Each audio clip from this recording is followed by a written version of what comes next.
De la menstruación vamos a hablar esta noche. Algunos pueden llegar a pensar que puede sonar hasta en un momento determinado para ciertas tribus, poblaciones e incluso culturas algo casi escatológico, como en Guinea Ecuatorial, en Papúa Guinea, ¿verdad? Donde incluso a las menstruantes se las aparta cuando son pequeñas. En Gabón, en la isla, suelen de alguna manera aislarlas. Pedro Palau, muy buenas noches. Buenas noches. Háblanos, por favor, de ese ritual que no solamente ha cumplido sus funciones para poder tener más amigos y más seres humanos en el planeta, sino porque es que es algo que es propio intrínseco en el ser humano, ¿no? Claro, es algo natural para nosotros que entendemos cómo es la naturaleza del ser humano, pero los prehomínidos no relacionaban la menstruación, ni siquiera relacionaban el hecho del apareamiento con la procreación. Es decir, ellos lo que hacían era tener relaciones sexuales, los prehomínidos tenían relaciones sexuales para que el líder de la tribu, que el líder perpetuara un poco, se apareaba con cuantas más mujeres podía para mantener a raya a los otros posibles líderes, ¿no? Pero no para tener hijos. Decíamos en la introducción, Pedro, que en Gabón, como en otras latitudes, ahora iremos comentando, tú las conoces perfectamente, aislaban de alguna manera, creaban su propia isla, ¿verdad? Su propio contenido hermético a las niñas que empezaran a menstruar. Sí. ¿Por qué? Bueno, porque se partía de una base, y es que si una niña perdía sangre y no moría, porque no entendían el concepto de perder sangre y no morir, podía estar embrujada, podía traer males a la tribu. Por lo tanto, desde todos los estudios antropológicos lo que nos dicen es que solamente en el momento en que el hombre como hombre, no como especie, ¿no? El hombre se da cuenta de que las mujeres tienen un proceso menstrual natural y normal para procrear, es cuando cambia un poco la torna. Inicialmente, piensa que el hombre se apareaba y no sabía que tendría hijos. Se calcula que son las mujeres quienes empiezan a darse cuenta de que ese acto conlleva la descendencia, y a partir de ahí nace un poco el mito de la diosa, ¿no? Luego, cuando nacen los hombres, es decir, cuando nacen los dioses, cuando el hombre se da cuenta de que él interviene, de que es parte activa en ese proceso, relega a la mujer a un segundo plano, y las primeras menstruaciones de las niñas son tomadas en cuenta como un acto de impureza.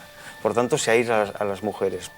Desde aislarlas en chozas elevadas del suelo para que no toquen la tierra, hasta prohibirles, por ejemplo, que se bañen en los ríos, porque creen que pueden contaminar las aguas, o incluso, depende de la latitud, por ejemplo, en Guinea lo que se hacía era se las recubría de plantas que el chamán consideraba que eran sagradas, durante esos días de menstruación, para que la niña no pudiera perturbar al resto de la tribu, ¿no? Es decir, se han hecho actos vejatorios en la creencia o en el desconocimiento de qué era eso. Pedro, en Papúa Guinea, lo decíamos al principio, sí, torturaban incluso a las menstruantes. Sí. ¿Qué tipo de torturas les hacían pasar? En concreto, en Oceanía, lo que se hacía era la menstruante, el chamán y los guerreros más importantes de la tribu reducían a la chica, la metían dentro de una choza y encendían la choza. Primero encendían una hoguera alrededor para ir purificando, pero al final lo que hacían era encender toda la choza. Es decir, muchas de las niñas morían totalmente carbonizadas ahí dentro, porque la niña no podía salir hasta que el chamán de turno consideraba que aquello había sido purificado. Las que salían vivas muchas veces salían y terminaban por morir fuera ahogadas a causa de los humos, ¿no? Es decir, esto por ejemplo en Oceanía, pero algo parecido también se hizo en algunas tribus de los nativos americanos, ya más ligero, no en plan más de tortura, sino más de ritual purificador. Se las enterraba, es decir, se preparaba un lecho en la tierra, se las enterraba, se les cubrían con hojas por la noche, y se esperaba a que la niña, a que saliera el nuevo sol, para que muriera como niña y naciera como mujer. Es decir, fíjate la diferencia, uno sería un ritual de paso, normal y corriente, como tantos otros que hay por ahí, más o menos cruento, y el otro era un ritual de purificación que implicaba acabar con la vida de alguien. Desde luego, las religiones animistas, en este caso africanistas, ¿verdad?, que luego trascendieron y llegaron a Hispanoamérica, Centroamérica, Mesoamérica, intentaron influenciar de alguna manera en su colectivo humano, trasladando su propia idiosincrasia. Hablamos de ese ritual femenino, de la menstruación, que algunos la han tildado como parte de esa magia negra que se puede venir a hacer con esa menstruación, como así nos vienen presentando esas religiones de santería, Umbanda, Quimbanda, Candomblé y compañía. Es más, sin ser escatológicos, Pedro, hay un ritual que utilizan esa sangre que ciertas mujeres podrían dar a beber mezclada para que no se note que es esa sangre, ¿verdad?, a la persona para que la siga amando. Sí, teóricamente dentro de lo que es el arte mágico de los bereber es uno de los grandes miedos de esa magia potentísima, se dice, de los bereber, ¿no? Pero fíjate que todo esto tendría poco que ver con la magia y mucho más con la superstición, ¿no? Con el miedo.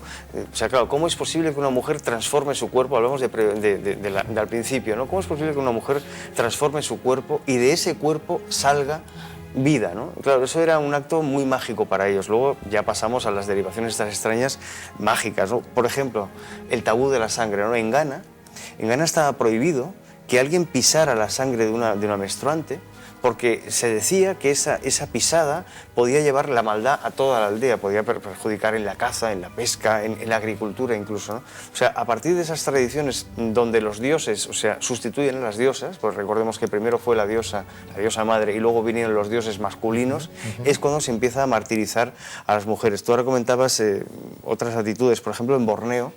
En Borneo era muy curioso porque estaba prohibidísimo dar de comer los peces recién pescados a las jóvenes menstruantes por el miedo a que los dioses del mar se enfadasen con los hombres y redujeran la pesca, ¿no? O sea, bueno, no tiene ningún sentido, pero realmente formaba parte de esa tradición, ese folclore antiguo. El tabú de la menstruación, que no debería de ser tabú, porque gracias a que la mujer pueda menstruar, puede dar a luz, puede tener hijos, cosa que los hombres no podemos, por mucho que quisiéramos, ¿verdad? Yo estoy en ello y no hay forma, ¿eh? Por mucho que te quieran, nunca podrán amarte de esa manera. No. Ni tú tampoco. No, a no ser que nos convirtamos en caracoles. También es ya verdad. Sería tema bueno, para otro o en día. el ser andrógino, Claro. que dicen que es el ser perfecto, ¿no? Que lo tiene todo.